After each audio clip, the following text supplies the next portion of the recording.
Olá, queridos alunos, voltamos à disciplina de aprendizagem e desenvolvimento humano, desta vez para discutirmos o método clínico de Jean Piaget, ok?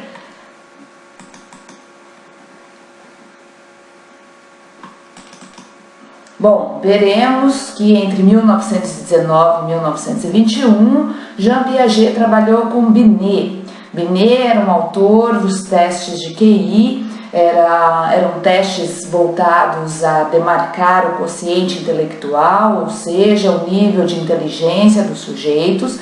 E nessa época, então, desse trabalho de Piaget com Binet, Piaget elabora o método clínico de investigação do raciocínio da criança.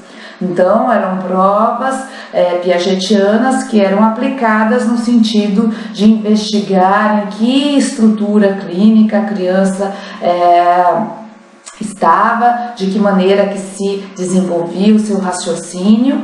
E nesse sentido, Piaget partiu da experiência que desenvolveu com outras crianças, mas também com seus próprios filhos. Então, seus próprios filhos foram estudados nessa época a partir da aplicação do método clínico.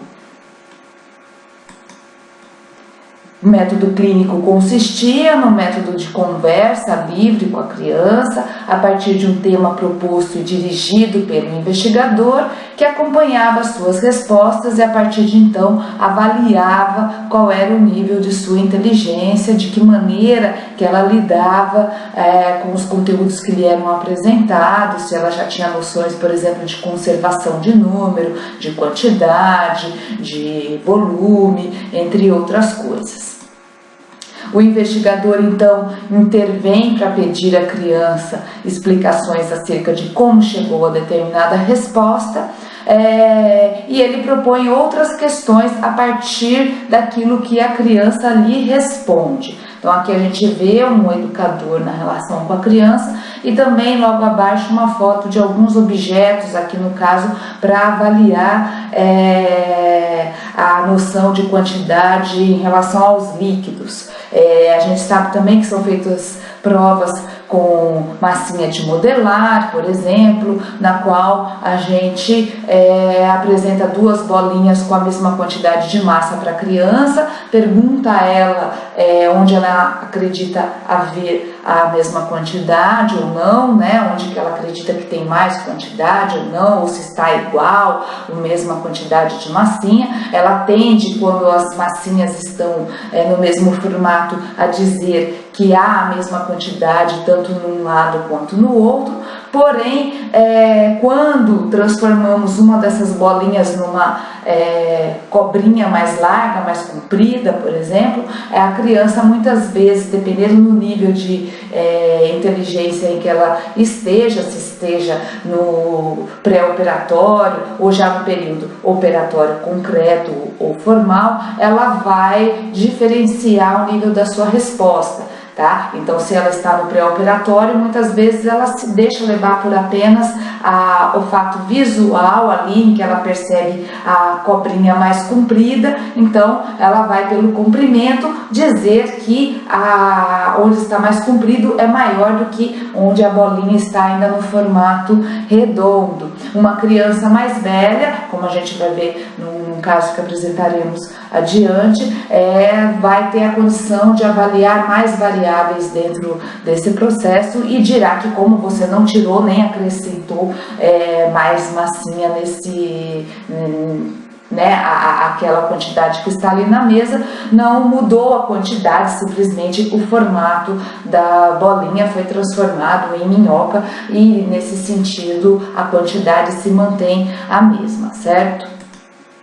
O método clínico de Jean Piaget passa a ser aplicado também com crianças após 1923, deixando então de se basear unicamente em interações verbais, e passando também a contar com a observação dessas crianças e a fim de entender como é que se dá o desenvolvimento delas. Então, nessa perspectiva, é algo que a gente observou, por exemplo, a partir do filme apresentado ali por Yves Delataille, que é aquela fase em que vocês veem, por exemplo, que uma criança bem pequena, menor de 9 meses de idade, se você apresenta uma bola para ela no primeiro momento e depois você esconde a bola atrás do seu corpo, ela acredita que aquele objeto desapareceu porque saiu do seu campo visual, por exemplo. Não é? Ou se você está diante de um espelho, né, e faz uma marquinha no rosto da criança, no primeiro momento ela não tem a condição de entender que aquele outro que está no outro lado do espelho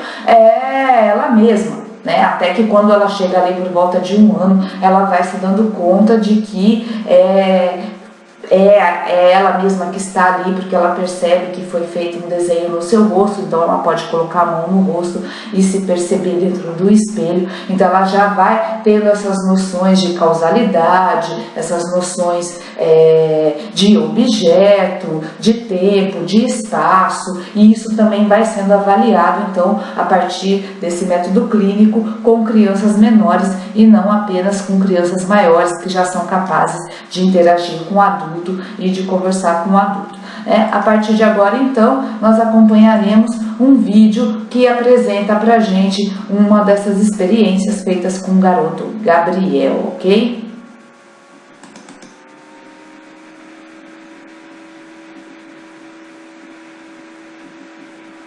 Vejamos então.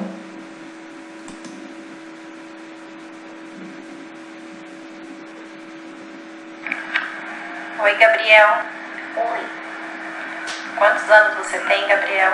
6. 6? Ó, eu vou fazer o seguinte. Eu vou colocar um pouco de suco aí, tá? E depois você vai colocar a mesma quantidade nesse copo aqui, pra mim, tá? Por favor.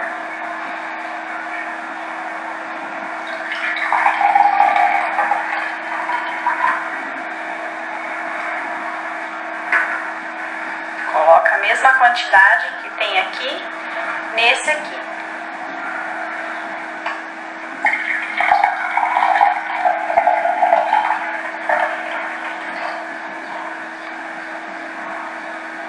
Tá bom? Tá igualzinho? Tá? Então tá bom. Dá isso.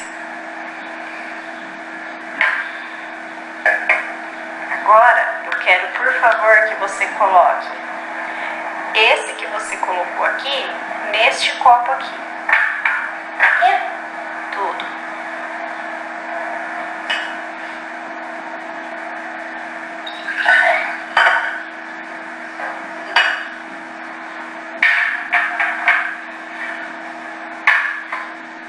E agora, Gabriel? Aonde tem mais? Esse aí tem mais? Por quê? Porque esse aqui é maior. Porque esse é maior? E o outro? Esse aqui tem menos. Tem menos? Por quê? É menor. É menor? Tem mais espaço embaixo. Esse aqui tem pouco, é por isso que tá maior. Mas e o suco que tem dentro? É a mesma quantidade. É a mesma quantidade? Por que que tem a mesma quantidade? Porque, olha só.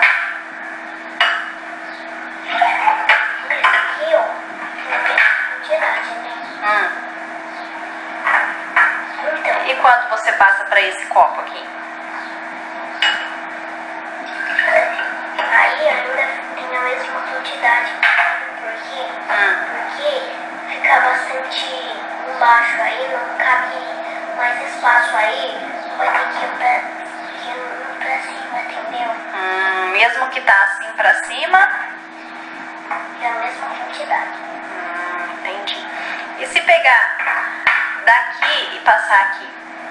Aí vai ter a mesma quantidade. Vai continuar a mesma quantidade ainda? Não vai mudar?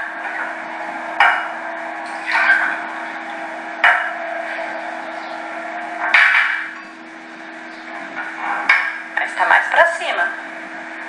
Mas ainda tá a mesma quantidade. Por quê? Esse aqui é apertado embaixo. Aí, já que esse aqui não é, aí ele fica bastante largo, aí cabe mais espaço. Entendi. Então, qualquer copo que eu pôr, vai ser sempre a mesma coisa? Sim? Então tá bom. Obrigado pela sua participação. Só um pouquinho.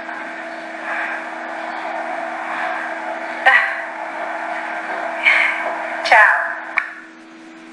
Bom, o que percebemos então é que Gabriel, com 6 anos, já é capaz de conservar a noção de quantidade.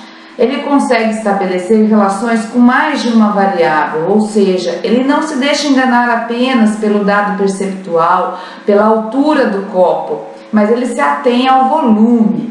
Assim, ele percebe que o fato de o copo ser mais estreito ou mais largo altera o nível do suco, mas não a sua quantidade, já que não foi retirado nem acrescido mais líquido aos copos. Tá certo? Então aí fica um exemplo de como que podemos avaliar o nível de conservação da criança em relação à quantidade, ao número e a outros elementos por meio das provas clínicas de Jean Piaget, ok? É uma atividade que ela é feita única e exclusivamente com esse intuito de avaliar o nível do desenvolvimento cognitivo da criança e não deve ser feita no espaço da sala de aula sem um propósito que não seja de um investigador específico, ou seja, pelo professor, não é mesmo? Com esse intuito, outras atividades mais contextualizadas podem ser desenvolvidas com as crianças no espaço da sala de aula. Isso aqui é apenas um experimento que deve ser realizado com esse intuito mais didático e propósitos de pesquisa em si. Perfeito, gente? Então, continuaremos aí com os nossos conteúdos em aprendizagem e desenvolvimento humano e voltaremos a discutir novos temas a partir das nossas próximas aulas. Obrigada e até a próxima!